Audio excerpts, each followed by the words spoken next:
Dino first scrimmage of the fall on Saturday. We saw some highlights on social media, but I'm more curious what you saw out of that scrimmage that needs to be improved between now and the first week of the season. Biggest thing is keeping the offensive line together. When we move these guys around, we move them around, and we have to do that, and we will do that. But then there comes a point where we need to settle down on 5 to 7 guys and lock them in so they can get that continuity playing together. I think that defensive line did some outstanding things. The linebackers was really good.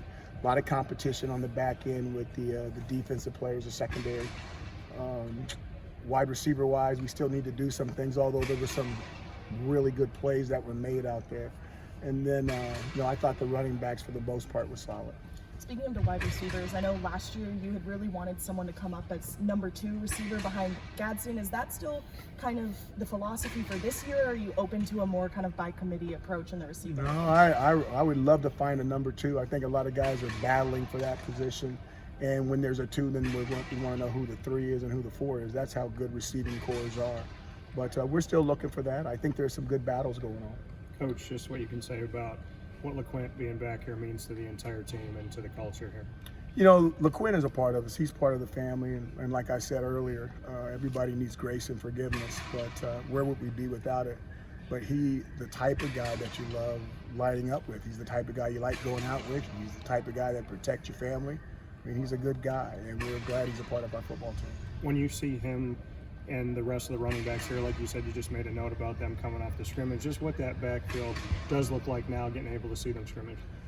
I think with all of them that we've got a chance to have a good group. I think it's not going to be so much like it was last year, where it's one guy all the doggone time. There's going to be more people playing than it was in the last 2 years with with Sean Tucker here. But I think as a group, they got a chance to be really good. What went into your decision to bring Miles Farmer in from Nebraska? We needed another player. We're always looking at the transfer portal for good players. We thought he was a good player, so we brought him in. And given his history, he was suspended at the beginning of fall camp by Matt Rule out there in Nebraska. Is that something that you look into, finding out more details about that before you bring a player in? Well, I'm not going to get into that. We kind of know what that was all about, and I think they know what it was all about. We feel good about our situation, and we do background checks on everybody we bring in to not only to Syracuse, but this university and the family.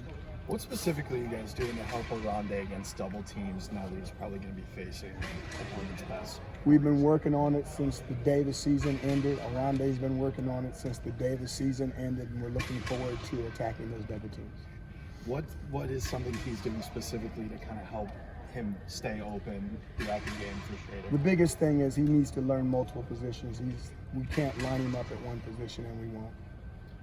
When the spring started, you mentioned Garrett was on a pitch count. Is he a full participant in the scrimmage, and does he have any limitations still? No, he was not a full participant during the scrimmage, and he still really won't be until this week. There's a point where we really want to overwork his arm, and we're kind of at that point now, not over the pitch count, but we want to get him a little sore, and then we'll back him up. We've got to build strength in it, and the only way to build strength in it is to fatigue it. Okay, so we're gonna work on that for the next week and a half, and then we'll get ready for our first game. So it sounds like, it sounds like he still needs to develop some strength before the season starts. We're in the strength developing part of it right now. Yes, sir. Is a part of that meaning fatigue in the weight room, or are you straying away from that specifically? Not the weight room, not with quarterbacks. No, we're talking about how many balls he gets on the football field and throwing through some soreness and waiting for that to recover. So when Coach Nunzio factor into your guys' recruiting plan? Be more specific. What is him adding him, the guy that knows New Jersey in the area, that's coached at Rutgers, how does he help you guys in what you're trying to do recruiting? I think obviously that he has a lot of knowledge about New Jersey, which is an area that's very important to us. I think you can see the increase in guys that we've gotten from that area. There's other coaches as well that has ties to that area that are on our staff. If you do a little homework, you'll see that we've really put a major emphasis on that. And hopefully that's showing through our recruiting how serious we are about being good in that area. Just so I'm clear, did Garrett participate in the scrimmage at all, or did he sit? Yes. Okay, just not full. Yeah. Mm-hmm. So Coach Braden Davis and Carlos Del Real Wilson, with Garrett not being able to be a full go for the scrimmage, what did you see from your other quarterbacks?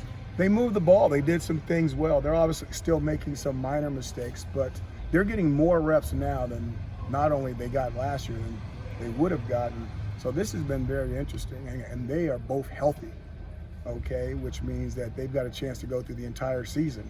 So we're trying to figure out who's better, what can they do, what can they not do, just in case something happens to Garrett.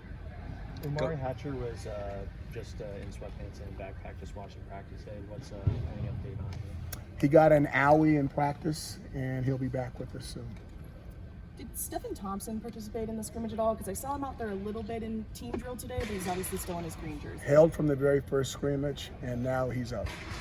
Okay, green, waiting for him to go white so that we can play. Coach, can you talk about Enrique Cruz and just the leadership potential that he has on your team?